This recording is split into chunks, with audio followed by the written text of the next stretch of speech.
Hello guys! అందరు ఎలా ఉన్నారు? ఈరోజు నేను పాలకూర పెసరపప్పు ఫ్రై చేస్తున్నాను. అది ఎలా అంటే పెసరపప్పును అర్ధగంట ముందే నానబెట్టేసేయాలి. నానబెట్టేసి పక్కన పెట్టేసేయాలి. ఆకుకూరను కూడా పాలకూరను కూడా బాగా వాష్ చేసి పక్కన పెట్టేసేయాలి. తర్వాత ఒక ప్యాన్ తీసుకోవాలి. ప్యాన్‌లో ఒక 2 టేబుల్ స్పూన్ల ఆయిల్ ఎయాలి. ఆయిల్ ఏసిన తర్వాత తాలింపు గింజలు ఉంటాయి కదా! తాలింపు గింజలేసి కొంచెం దోరగా వేగిన తర్వాత వెల్లుల్లి ఒక 5, 6 రెమ్మలు తీసుకొని దాన్ని కట్ చేసి దాంట్లో తాలింపులో ఏసేయాలనమాట. తర్వాత ఆనియన్‌ని కూడా సన్నగా కట్ చేసి వేయాలి.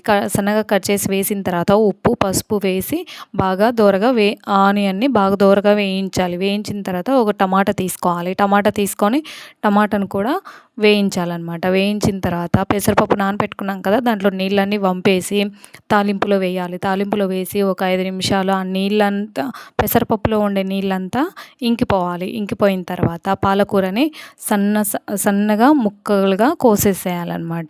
కట్ చేసుకొని పాలకూరని కట్ చేసిన తర్వాత పెసరపప్పు అందులోకి కొంచెం మగ్గుతుంది.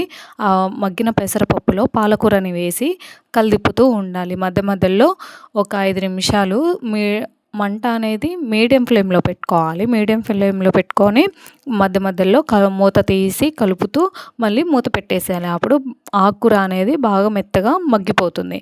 మగ్గిపోయిన తర్వాత దాంట్లో ఓన్లీ కారము, కొత్తిమీర అవి 2 ఏసి బాగా కలిపి 2 నిమిషాలు పక్కన సిమ్‌లో అనేది పెట్టుకోవాలి. సిమ్‌లో పెట్టిన తర్వాత ఎంతో టేస్టీ అయిన పాలకూర పెసరపప్పు ఫ్రై అనేది రెడీ అవుతుంది.